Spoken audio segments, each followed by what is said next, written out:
사람들은 누구나 자신의 선한 의도가 타인에게 온전히 전달되기를 바랍니다.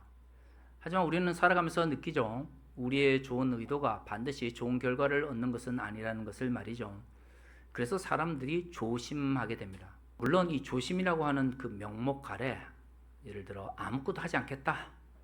이거는 조금 문제가 있습니다. 근데 우리는 알잖아요. 조심이라고 하는 말을 앞에 명목으로 내세우고 나는 아무것도 하기를 원치 않는 건지, 아니면 정말로 뭔가를 긍정적인 결과를 얻기 위해서 조심하는 건지. 조심이라고 하는 말을 명목상으로 내세우지만 아무것도 하기를 원치 않는 것은 내가 책임지기도 싫고 내가 수고하고 싶지도 않다라고 하는, 사실 어떻게 보면 굉장히 게으른 마음이 깔려져 있는 거고요. 나의 선한 의도가 타인에게 부정적인 결과를 미칠 수도 있다라고 하면 생각하면서 조심한다라고 하는 것은 나의 뜻대로 모든 것을 밀고 나가는 것이 아니라 타인을 배려하면서 나가겠다라고 하는 것을 의미합니다. 저는 이게 하나님의 말씀대로 살아가야 될, 또는 하나님 나라의 일을 한다고 하는 그리스도인들에게도, 어쩌면 저와 같이 목회를 중요하게 여기는 사람들에게 반드시 갖춰야 될 자세라고 생각을 합니다. 왜냐하면 하나님의 일을 한다라고 하는 것이, 사실 역사 속에서 수없이 많은 죄악들은 하나님의 이름으로 행해졌습니다. 처음부터 그게 하나님의 영광을 가리고 그것이 내가 행하는 모든 것들이 다른 사람에게 피해를 줄 거라고 생각하면서 그것을 행하는 사람들은 없어요. 그럼에도 불구하고 나의 행위의 결과가 한 국가나 한 개인에게 부정적인 영향력을 미치는 것이 또한 부정할 수 없는 현실이죠. 그래서 하나님의 일을 한다고 하는 사람들도 항상 조심할 필요가 있습니다. 오늘 우리가 읽은 본문의 말씀은 새로운 왕이 등장을 하게 됩니다. 24장 1절을 보면 요아스가 왕위에 오를 때 나이가 7세라 예루살렘에서 40년 동안 다스리니라. 그의 어머니 이름은 시비야요 브엘세바 사람이더라. 우리가 잘 아는 것처럼 요아스는 좋은 왕입니다. 하나님 말씀대로 살아가려고 노력을 했고, 그렇기 때문에 하나님의 뜻대로 살아갔던 왕으로 평가받는 사람이에요. 근데 보세요. 이 사람이 왕에 오를 때 몇 살이었다고요? 7세, 7살이었어요. 7살에 왕이 됐단 말이죠. 7살에 왕이 되어서 40년을 통치하고 대제사장인 여호야다의 뜻을 따라 두 여인에게 결혼해서 아들을 낳았다 라고 이야기하고 나서 갑자기 밑도 끝도 없이 4절에 그 후에 요아스가 여호와의 전을 보수할 뜻을 두고 이렇게 되어 있어요. 그러니까 요아스가 왕이 되었던 시기하고 그가 여호와의 전을 보수할 시기 사이에 도대체 얼마나 많은 시간들이 흘렀는지에 대해서 이 성경은 이야기하고 있지 않아요. 마치 왕이 되고 나서 결혼을 하고 아이를 낳고 그리고 얼마 있지 않아서 여호와의 전을 보수한 것처럼 이렇게 언급을 하고 있지만 7살에 아이를 낳을 수는 없지 않습니까? 그렇죠? 7살에 왕이 되어가지고 최소한 10년 정도는 누가 통치를 했을까요? 어머니가 통치를 했을 겁니다. 여기 어머니 이름이 나와 있는 걸 봐서는 아마 상당 기간 동안 어머니가 대신해서 통치를 했을 거고, 결혼과 함께 왕권을 넘겨받았을 가능성이 큽니다. 당시는 보통 15, 16 정도의 결혼을 하는 경우가 많았기 때문에 20살, 21살 정도 됐을 때 본격적으로 왕권을 행했을 가능성이 큽니다. 근데 이제 이 이야기를 좀 더 이제 거슬러 올라가면 23장에 등장하는 아달랴 이야기를 안 할 수가 없어요. 제가 이제 지난주에는 여호야다의 개혁의 결과만을 이야기를 했는데 23장을 여러분들 혹시 집에 가서 읽어보셨으면 알겠지만 분명히 왕이 있음에도 불구하고 이 대제사장인 여호야다가 종교적 개혁을 통해서 정치적 개혁으로 나갈 수밖에 없었던 정치적 암흑기가 이 남유다 땅에 있었어요.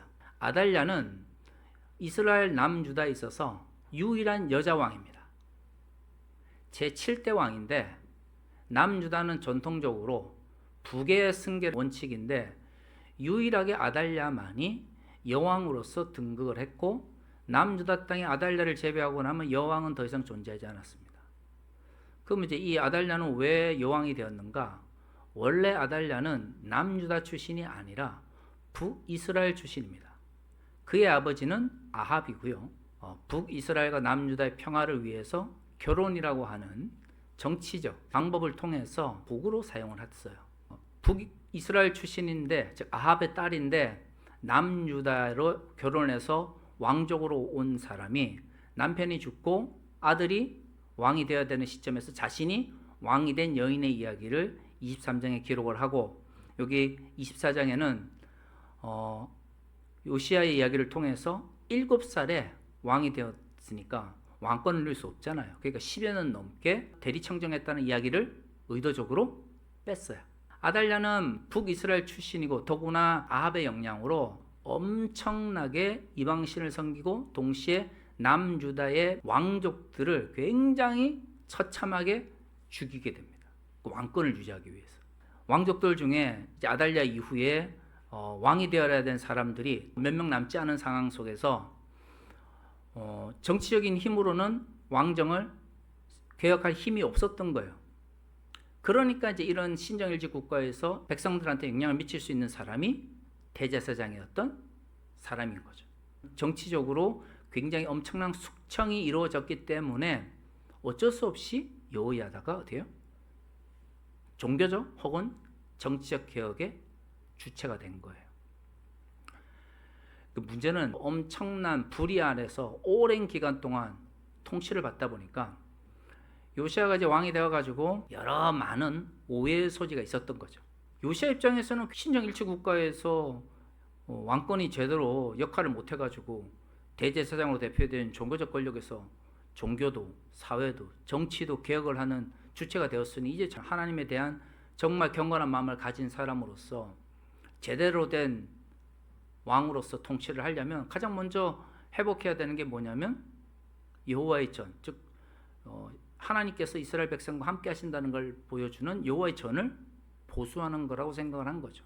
근데 여호야도 그렇고 이 성전에서 제사를 드리고 또 성전을 보수하는데 가장 적극적으로 나서야 될 레위인들이 뭐예요? 시쿠둥한 거죠. 너무 악한 불의한 통치가 오래되다 보니까 신뢰가 깨어진 거예요. 당시 종교인들이 가지고 있었던 왕에 대한 신뢰가 깨어진 거죠. 성물들을 다 발에 바쳤기 때문에 성전을 보수할 재물이 없었단 말이죠. 그래서 오늘 우리가 본 것처럼 이제 이 문제가 생기게 되는데, 이 문제를 해결하기 위해서 8절에 이에 왕이 말하여 한 궤를 만들어 여호와의 전 문 밖에 두게 하고, 9절에 유다와 예루살렘에 공포하여 하나님의 종 모세가 광야에서 이스라엘에게 정한 세를 여호와께 드리라 하였더니, 10절에 모든 방백도가 백성들이 기뻐하여 마치기까지 돈을 가져다가 궤에 던지니라. 요시야 왕도 나쁜 사람이 아니고요, 여호야다로 대표되어진 종교적 권력도 나쁜 사람들이 아니에요. 다 하나님을 잘 섬기기를 원해요. 근데 이들이 살아왔던 세상이 어떨까요? 악했어요. 불의했어요. 여왕은 권력을 남용해가지고 왕족을 죽이고 자신이 섬기는 바알을 섬기기 위해서 여호와의 전에 있던 재물을 사용하고, 그러니까 종교인들 입장에서는 왕으로 대표되는 정치 권력을 못 믿겠는 거예요. 요시야는 좋은 의도로 이야기를 했어. 문제는 그 좋은 의도가 레위인이나 여호야다 입장에서는 저거 나중에 종교인들한테 핑계 대어가지고 저 또 뭔가 또 이상한 짓 하려고 하는 거 아니야? 라고 하는 불신으로 다가간 거예요. 아무리 좋은 일을 하려고 해도 내가 좋은 일을 하려고 하는 상대가 나를 믿지 못하면 어떻겠습니까? 안 돼요. 좋은 일은 뭘 전제로 해야 되냐면 신뢰관계를 전제로 해야 돼요. 그래서 내가 정말로 좋은 일을 하기를 원한다면, 내가 정말 타인에게 긍정적인 영향을 미치기 원한다면 내가 생각하는 좋은 일을 막 밀어붙여서는 안 되고, 내가 좋은 일을 하려고 하는 상대가 나를 신뢰할 수 있을 때까지 기다리고 행동을 해야 되는 거예요. 요시야는 적어도 그들이 왜 자신을 불신하는지를 알고 있었어요. 그러니까 이 가뜩이나 왕을 신뢰하지도 못하는데 레위인하고 여호야다 입장에서는 여호와의 전을 보수하려면 결국은 여호와의 전에 있는 제물을 사용해야 되는데 문 열고 들어가 보니까 제물이 있습니까 없습니까? 없는 거죠. 근데 왕은 우리에게 와가지고 뭐래요? 여호와의 전을 보수하라 라고 이야기를 하니까 당연히 무시할 수밖에 없죠. 야, 돈도 없는데 여호와의 전을 보수하라고? 이거 솔직히 말해서 뭐예요? 여호와의 전을 보수하라고 하는 명목하에 우리에게 불이익을 주려고 하는 거 아니야? 라고 하는 불신이 생긴 거죠. 그러니까 이제 요시아가 어떻게 해요? 그들이 가지고 있었던 불신을 알고 있으니까 여호와의 전 앞에 궤를 만들어서 백성들한테 나의 참된 의도는 어떤 거라? 종교인들에게 뭔가 부정적인 혹은 불이익을 주려고 하는 게 아니라 뭘 하겠다는 거예요? 정말로 나는 뭘 하고 싶다? 좋은 왕이 되고 싶은데 자기가 생각할 때 좋은 왕이 되는 첫 번째 길은 뭐예요? 여호와를 잘 섬기는 거예요.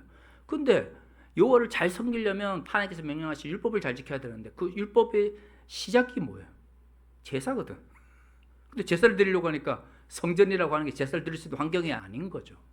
율법이 있고 제도가 있고 거기에 맞춰서 제사를 드려야 되는데 그렇게 드릴 때 이스라엘 사람들은 하나님께 제사를 잘 드렸다고 생각하는데 지금 여호와의 전이라고 하는 게 아달랴 시대 때 그 모든 문제들로 인해서 불이한 결과들로 인해서 제대로 제사를 드릴 수 없는 환경이에요.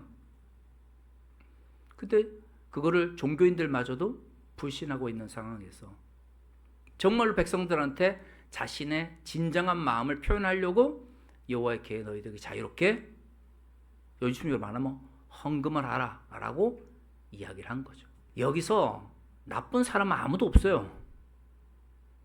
좋은 왕이 되고 싶어하는, 그래서 하나님을 잘 섬기고 싶은 어린 왕이 있고 하나님께 제사를 드려야 되는 의무를 가진 자로서 하나님께 제사를 잘 드리고 싶은데 여호와의 전을 열어봤더니 제물이 아무것도 없는 레위인들과 대제사장이 있어요. 백성들도 있습니다. 하나님을 섬기는 것이 하나 여호와의 백성의 민족, 여호와께서 선택하신 민족의 최고의 자랑이라고 생각을 하지만 아달랴고 하는 불의한 여왕 앞에서 엄청나게 두려움을 느끼면서 숨어 지냈던 백성들이 있어요. 이 세 주체 중에 악한 사람이 어디 있습니까? 불의한 세상의 환경으로 인해서 서로에 대한 오해로 지금 점철되어 있잖아요. 뭐 왕이니까 힘으로 밀어붙이면 되지. 뭐 그렇게 생각할 수 있죠. 그런데 우리가 아는 이 어린 왕은 그렇게 하지 않았어요.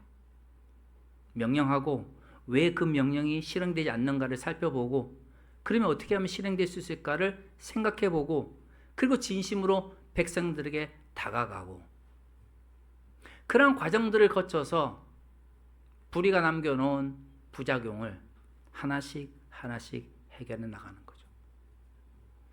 물론 불의가 남기는 부작용은 너무 크기 때문에 처음부터 불의한 일이 발생하지 않도록 준비하고 예방하는 일이 제일 중요합니다. 그런데 이 요시아의 시대처럼 어쩔 수 없이 불의한 상황 속에서 오랜 시간을 보낼 수밖에 없었다면 그 불의한 상황이 만들어놓은 부작용을 해결하기 위해서 배려하고 이해하고 그다음에 진실하게 상대에게 다가가면서 무엇이 나의 선한 의지를 올바르게 표현하는 일인지 뭐가 하나님 나라를 위해서 올바른 일인지를 어떻게 해야 돼요? 서로의 마음을 나누어야 되는 거죠. 그게 다시 말해 신뢰를 쌓아가는 과정, 서로에 대한 진실함을 알아가는 과정이 하나님 나라를 위한 또한 하나님께서 명령하신 선한 일을 위한 과정에서 반드시 필요한 겁니다. 사랑하는 성도 여러분, 우리가 하나님 나라를 위해서 달려갈 때에 단순히 하나님의 일이기 때문에 하나님의 이름으로 무조건 막 달려나가는 게 아니라 우리의 행동과 우리의 행위가 어떤 결과를 가져오는지 우리가 어떻게 어떤 방식으로 나아갈 때 하나님 나라의 일을 해 나가는데 가장 적합한 방법인지를 고민하며 함께 협의해 나갔으면 좋겠습니다. 그 모든 과정들이 결국에는 하나님께서 우리를 통하여 하나님의 나라를 이 땅에 이루시는 하나님의 방법이 될 것입니다. 다시 읽겠습니다.